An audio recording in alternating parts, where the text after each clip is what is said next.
小霸王其乐无穷啊！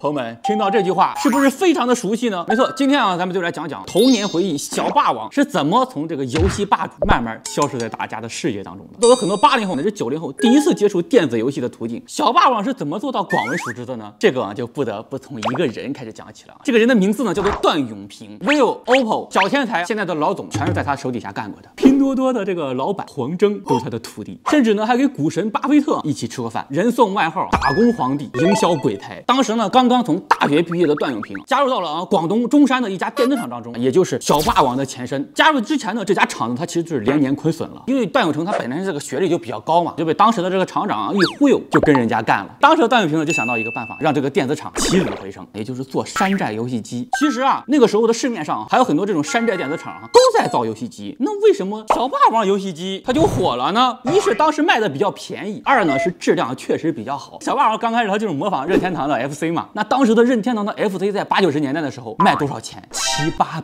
块钱，那是什么样的一笔巨款呀？当时的人的一个月的工资才多少？所以说一般家庭啊根本负担不起。那这个时候啊，又有一个跟这个任天堂 FC 功能基本上一样，而且呢价格又低的时候，可以说性价比啊直接拉满。而且当时的段永平还做了一个非常大胆的决定，也就是在央视打了一个小霸王游戏机的广告。这个广告一打，让这个游戏机啊彻底火了。但是呢，当时的家长对游戏机并不买账，总觉得这个玩意儿啊玩物丧志。我家孩子不好好学习，就是买你的游戏机玩了，就是你这游戏机啊毒害了我家孩子了。所以呢，段永平又想了个办法，我不弄游戏机了，我改名，我叫学习机，还找了成龙代言。望子成龙，小霸王。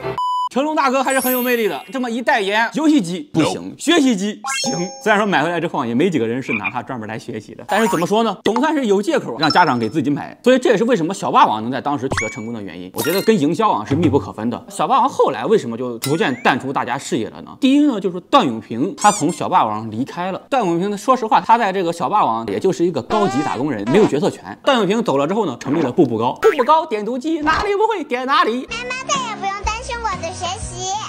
真是个营销鬼才，我发现这些广告真的是太魔性了，有点啊。但如果啊，我们以游戏产业来看的话，小霸王它失败就是一个必然的结果。哪怕是段永平在了，他也拯救不了小霸王。本身它就是一个山寨起家的游戏，也不是你自己家做的，全部呢都是靠之前 FC 上的那些老游戏来吃老本。那这些老本你早晚是会被吃光的。而且电子游戏呢，它又是一个迭代非常快的东西，不给它注入新鲜的血液，就只能被市场所淘汰。但我觉得真正让小霸王消失在大家视野当中的，还是2000年发布的这条游戏机禁令，不管是单位还是个人，一概不准销售电子游戏相关产品，直接把小霸王游戏机摁到了土里。游戏机你没办法搞了之后，你肯定想办法转型嘛。但是那个时候步步高点读机哪里不会点哪里，人家在市场上已经开始流行起来了，你再想转型就太晚了。这个时候估计大家有个疑问啊，小霸王靠山寨挣这么多钱，难道任天堂那边不管吗？任天堂那可是号称什么呀，东半强最强法务啊。一方面呢，是因为当时我们国家啊有关于知识产权这部分还不太成熟，就把这个东西当成个正经产业来搞了。还有一方面呢，是我发现这个世界啊真的是太参差了。在那个时代，日本的 FC 基本上都是属于扔到大街都没人要的东西了，过期产品，甚至是 SFC 都已经发布了好几年了。世嘉的 MD 啊，被我们认为比小霸王更牛逼的游戏机，在日本都没什么人玩了。但是这个时候却是小霸王在国内最流行的时期。所以为什么任天堂从来没有告过小霸王呢？一是跨国案件成本就比较高，二是呢任天堂可能本身呢也没什么精力。当时我们知道这主机战争还是打得非常猛的，毕竟你盗版了一个我都不怎么要的东西。之后我们也知道了，随着我们国内这个知识产权不断的完善，像小霸王这种基本上已经不可能再发生了。当时还有一件事情我想跟大家分享一下啊，除了国内跟国外这个分非常大之后，我发现国内的大家玩的东西也不一样。2000年左右的时候，我那时候还在搓游戏机，但是我的表哥他都已经可以用他的电脑玩《仙剑奇侠传》跟《刀剑风魔录》了。小时候我哪见过那种游戏啊？对我来说，那简直就是打开了新世界的大门。我去，原来还能有这种游戏！再次感叹一下，人跟人之间的差距，简直比人跟狗之间的差距还大呢。所以说，一到放假啊，我就特别想去我表哥那儿，他就负责打怪，我就负责跟他加血，怕如竟是我自己呀。